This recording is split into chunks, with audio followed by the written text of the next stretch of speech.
afapo tamin'ny asa teo anivon'ny gouvernemanta ny filoha Andrinirina Rajoelina noho ny ezaka vita na tanterahany dinika politika ny arahana tamin'ny delegasion'ny vondrona Europeanina. Fakatoavana rijateny-dalàna eo anivon'ny ministeran'ny kolotsaina sy ny vakoka, fakatoavana volavolan-dalàna manome alalana ny fanaovan-tsony ny accord de Florence et son protocole de Nairobi. Volavolan-dalàna mbola hoentina eny amin'ny parlemanta ny tetezamita. Ministeran'ny fitsarana fakatoavana volavolan-dalàna iadina amin'ny fampiororona sy ny herisetra. Fakatoavana volavolan-dalàna idiran'ny Madagasikara anatin'ny fifanarahana iraisam-pirenena amin'ny fiarovana ny zon'ny mpiasa-pifindra-monina sy ny fianakaviana. Mbola hoentina ankatoavana ihany koa eny anivon'ny parlemanta ny tetezamita. Eo anivon'ny ministeran'ny Foloalinda fakatoavana didim-panjakana fananganana ny conseil spécial d'enquête et de discipline eo anivon'ny tafika malagasy.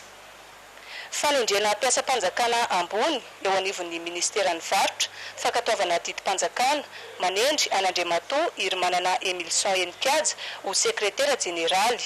Ministeran'ny serasera fakatoavana didim-panjakana manafoana ny didim-panjakana nanerin'ny sekretera jeneraly. Fakatoavana didim-panjakana manafoana ny didim-panjakana nanendry ny directeur de l'information et de la communication. Fakatoavana didim-panjakana manafoana ny didim-panjakana nanendry ny directeur des systèmes d'information et des nouvelles technologies. Ministeran'ny asa-panjakana sy ny asa ary ny lalàna sosialy fakatoavana didim-panjakana nanendry Andrazafindrarangy Vincent au directeur général de l'Observatoire malgache de l'emploi et de formation professionnelle continue et entrepreneuriale. Ministeran'ny fitsarana fakatoavana didim-panjakana mahakasika ny fanendrena ireo mpikambana nofidiana ao anatin'ny cour électorale spéciale eo anivon'ny fitsarana avo momba ny lalam-pandrenana. Fakatoavana didim-panjakana manendry any camarade Didier Djibril au directeur de la sécurité des établissements pénitentiaires. Ministeran'ny fahasalamam-bahoaka fakatoavana didim-panjakana manendry an'Andriamatoa Jaonosy Théophane Eric ho talen'ny hôpital manara-penitra ao Antsiranana. Fakatoavana didim-panjakana manendry any Zafimany Henri Michel ho talen'ny hôpital manara-penitra ao Tomasina. Tapitra tamin'ny efatrora tolakandro ny filan-kevitry ny ministra teny amin'ny lapam-panjakana Iavoloha mampita izany ny tompon'andraikitry ny serasera eo anivon'ny fiadidiana ny tetezamita. Eo amin'ny lafiny fanatanjahantena dia nitsodran'ny ekipa vehivavy malagasy amin'ny taranja handball ny filohan'ny tetezamita tamin'ny maraina teo. Ny ekipa malagasy vehivavy amin'ny taranja handball dia hiatrika ny Coupe de l'Océan Indien izay hatao atsy amin'ny nosy Maurice ary nanolotra fanampina ho an'ireo tovovavy ireo koa ny filoha Andrindrina Rajoelina. Miorahary ny aina sy Herindrina Rasoloartsana. Ny Tananarivo Handball Club no isolotena ny Madagasikara amin'ilay fifaninanana ho an'ireo klioba tompon-daka eto amin'ny ranomasimbe indianina amin'ny taranja handball vehivavy atao amin'ny nosy Maurice ny 7 hatramin'ny 13 novambra izao. Roapolo izy ireo no mandrafitra ny délégation kapilalao ny 9. Olana nampitarain'ity ekipan'ny commune Antananarivo renivohitra ity tsy fahampiany fitaovana sy ny oenti-manana. Tsy namela azy ireo ireny ny filohan'ny tetezamita nanolotra folo tapitrisa ariary ho fanampiany ity ekipa ity ny tsodin-trano azy ireo ihany koa. Tsy azo atao ambanin-javatra ho izy ny fiatrehana fifaninanana toy izao satria fanamafisana ny traikefan'ny ekipa no fampahafantarana ny Madagasikara sy ny fahaiza-manaony ihany koa. Voafaraka izany ny olan'ity ekipa ity afaka anaingy hiazo an'ny Maurice izy ireo. Voafanitsy ny olana aloha izany tamin'ny nanampian'ny filohan'ny tetezamita ary mino fa ampiatrehana an'ilay fifaninanana an'ilay izy. Raha fahavononana indray dia nanome toky ny THBC fa efa ela ny niomanana ho amin'ity Coupe de l'Océan Indien ity.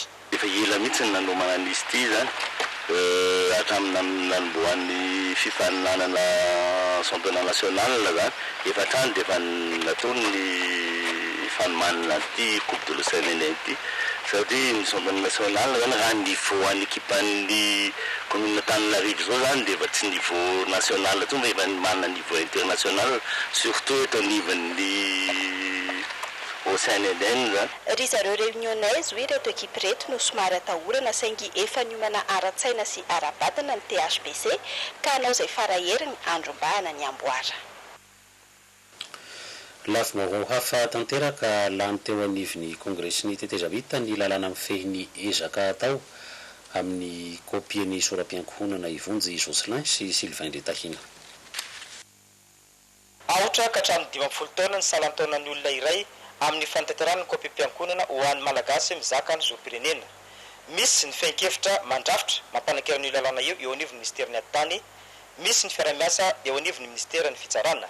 Natolotry ny eo anivon'ny ministerin'ny tany teny amin'ny antenimera-pirenena nahitana ny CT na kongresin'ny tezamita, natolotra olanina ka fantatra fa tapaka fa nolanina izany ezaka kopy na eka izany.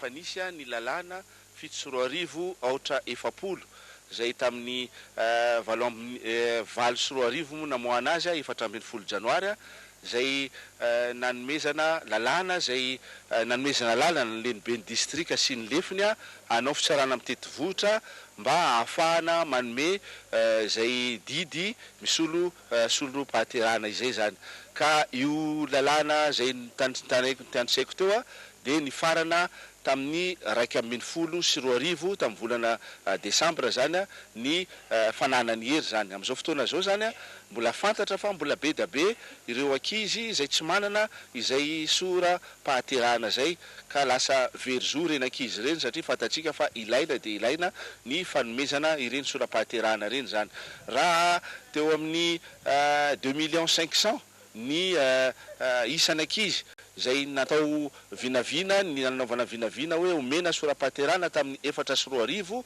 dia amin'izao fotoana zao zany dia eo amin'ny 1,300,000 zany ny ankizy zay efa manana zay sora-pahaterana zay ankizy latsaky ny 12 taona. Hitatsika fa mbola nisy zany ny ezaka tokony atao ho an'ireo ankizy 1,700,000 manerana ny nosy zay latsaky ny 12 taona zay tsy manana izay sora-pahaterana zay. Mipetraka ny olona eo anivon'ny komina Fokotany distrika amin'ny eran'ny Madagasikara. Misy ny fianan'ny isan'ny ankizy vita kopy amin'ireny faritra ireny. Mitakiny eo anivon'ity ministera ity mba ho hisy ny fanampiana avy amin'ny fitondran'ny tezamita amin'ny fanatanterahana ny kopy mitetivohitra manerana ny nosy. Mbola teo anivon'ny kongresin'ny tetezamita dia lany tamin'ny fifiaonam-be fivoriana azon-drehetra natrehana ny volavolan-danàna mikasika ny fandarana asa fampiofanana eo anivon'ny tontolo ambanivohitra Priskarakotina Andrasana. Ity volavolan-dalàna ity dia miresaka ny fifanarahana findramam-bola mitentina 450 tapitrisa dolara na 25 sy 2 arivo sy 2 alina sy 2 hetsy tapitrisa ariary. Mizara telo ny fomba azahoana ny vola ka ny 30 tapitrisa dolara dia vola ampisamborin'ny Fonds International de Développement Agricole na ny FIDA, ny 2 tapitrisa dolara dia fanomezana ary ny 70 tapitrisa dolara dia avy amin'ny Fonds fiduciaire du mécanisme de cofinancement espagnol fa ny FIDA no hitantana ny vola. Aharitra 70 taona ny famerenana ny vola ka ny 10 taona voalohany dia tsy andoavana fa mandritra ny 30 taona farany kosa no hamerenana an'ireny vola. Ny fandarana santsoina hoe fampiofanana iraisana antoka natao anjarany tantsaha rehetra any ambanivohitra na hoe finaritra no ampiasany vola. Tanjona tratrarina dia ny hanatsarana ny taham-pamokarana sy ny vola miditra isam-pianakaviana mivelona amin'ny alalan'ny fambolena indrindra fa ny tanora. Eo amin'ny lafiny politika tavaverina eto Madagasikara ny filoha lefitry ny filan-kevitra ambony tetezamita sady filoha Roland Ratsiraka izay avy nihaona tamin'ireo mpandrara sy mpamatsy vola any Paris ary nanao valandresaka antsoina hoe appel de Paris. Liliana Randebololina. Vory amin'ny tety amin'ny hôtel du collectionneur Arc de Triomphe nanatrika ity valandresaka nantsona hoe appel de Paris ity ireo sokajin'olona maro nahitana indrindra ireo mpandraraha mpamatsy vola frantsay masivo avy amin'ny firenena vahiny mpanao gazety isan-karazany. Appel de Paris fotoana nahafahana Andriamatorolo Roland Ratsiraka notron'ny sekretera général ny antoko MTS Benjamin Ramanatsoa nampahafantatra ny zava-misy eto Madagasikara ny lafiny ara-toe karena social kultural tontolo iainana sy ny sisa sy ny amin'ny fampandrosoana tokony isy aty arak'ireo hevitra narosiny amin'izao vanim-potoana ny fanatontoloana izao. Tao anatin'izany no nanazavana Andriamatorolo Roland Ratsiraka ireo fampiasam-bola azo atao aty Madagasikara ny nanovany antso avo amin'ireo mpamatsy vola frantsay mba ampiasa vola aty Madagasikara satria manana no aviny sy ny anjara toerana eo anatry azo tontolo izao i Madagasikara araky ny nambalany ary ihany koa ny finoany fa tokony ho i Madagasikara no loha laharana amin'ny famokarana ara-ekôlôjika fotoana izay nanomezany ny heviny ihany koa mikasika ilay etenetan'ny filoha frantsay François Hollande nandritra ny fiainana antapon'ny francophonie farany teo ka nanaovany antso ho an'ny firaisan-kinan'ny samy firenena indrindra fa ny aty Afrika ny anaovany izy ireo fanamby amin'ny fanamafisana toerana misy any Afrika ao anatin'ny fanatotoloana. Nisesy ireo fiainan'ireo mpandrara sy mpamatsy vola frantsay te hampiasa vola aty Madagasikara tao aorian'ny Appel de Paris. Nisesy ihany koa ny fanasan'ny aina manjery samihafa ny tenany tany an-toerana. Fampandrosoana ny tontolo ambanivohitra nitondra fampandrosoana ho an'ny commune ny Sambaina ny tetikasa village du millénaire satria tsara avokoa ireo tanjona valo napetraky ny objectif du millénaire pour le développement. Notolorana fotodrafitrasa rano fisotro madio ary herinaratra ny commune ny Sambaina Bertrand Maivomanana. Notokanana ny famaditsinjiro ny tanàna ny Mandimsoa any Sambaina Manjakandriana. Izany moa dia tafiditra amin'ilay tetikasa village du millénaire izay tanterahana mandritra ny 5 taona niarahana amin'ny firenena mikambana. Tokantrano 4 ka hatramin'ny 80 isan-jato ato amin'ny commune ambanivohitra Sambaina no efa afaka mampiasa herinaratra ankehitriny noho ny fahombiazan'izany tetikasa izany. Eto amin'ny commune Sambaina zao dia mbola misy eo fokotany anakivalo mbola tsy mahazo, mbola tsy nazo herinaratra. Dia izahay zany miaraka amin'ny adera sy miaraka amin'ny jirama dia efa misy fanadihadiana nataon'ny adera izay hoentina matsina ny ireo fokotany anakivalo reo izay ato angamba no anaovana ny snify fanarahana an'izay faramiasa izay. Notokanana ihany koa ny Sinibendrano mamasy ny tanàna sy ny sekoly.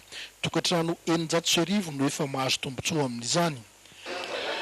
Azo lazaina fa betsaka ny tanjona tratra araka ny hitantsika androany raha eo amin'ny fampidiran-drano dia efa 100 isan-jato ny mponina ny mahazo rano fisotro madio eto Sambaina. Ny fiantraikan'izay eo amin'ny fiainan'ny olona miaina amin'ny fotoana laniny amin'ny fandehanana matsaka fa indrindrindrindra miaina be misy ny aretina fivalanana eto Sambaina. Aretim-pivalanana io mantsy ny anisan'ny aretina mandoza ankoatra ny aretin'ny taovam-pisefona eto Sambaina. Izany hoe mivokatra fampidiran-drano zany dia efa natsara sady ny fahasalaman'ny reny sy ny zaza. Ny lefitry ny solotena maritry ny firenena mikambana eto Madagasikara Andriamatoa Jonas Mfoati no tonga nitokana ireo fotodrafitrasa ireo. Que nous avons atteint largement les objectifs qui ont été assignés. Nabarany tamin'ireo mpahazo tombotsoa nandritra ny lahateny nataony teto amin'ny kianja malalaka fa mbola vonona ny anohitrany ny fiarah-miasa amin'ity commune kely ity ny firenena mikambana. Isy anefa ny tombanezaka hijerena ny fizotry ny tetikasa tao anatin'ny 5 taona izay nisinjany. Tapitra amin'ity taona 2020 sy 2021 ity ny tetikasa village du millénaire. 10 alina sy 7 hetsy sy 4 tapitrisa dolara no vola natotona tamin'izany ka i Kore no firenena namatsy vola izany tetikasa izany. Tontolo iainana nampahafantarina tany Moramanga ny tetikasa iraisam-pirenena iezana hampihena ny famokarana entona karbonika noho ny faharinganan'ny ala ary ny fantatra tamin'izany tetikasa izany fa azo amidy ny entona karbonika. Araka ny vaovao rahantsika amin'ny nalisoa Andriamasinoro sy ny televisiona malagasy ny Moramanga. Fivoavan'ny toetrandro, fihafanan'ny tanana, réchauffement de la terre sy fahataran'ny rotsakorana ny fahabetsahan'ny gaz carbonique eny amin'ny abakabaka. Azo amidy ity karazana gaz ity $3.5 ny taonina, ampiasaina amin'ny sehatra maro aty amin'ny firenena andalam-pandrosoana ny vola azo amin'izany. Firenena any ivelany zany firenena lehibe izay industrialisé zany dia mamoaka entina carbone zareo. Izany entina carbone zany dia tokony nahena zany izy 2008 jusqu'à 2017. Sainga ny lohan'ny fandrosoana any amin'ny zareo zany dia aleony mividy entina atao hoe carbone aty amintsika.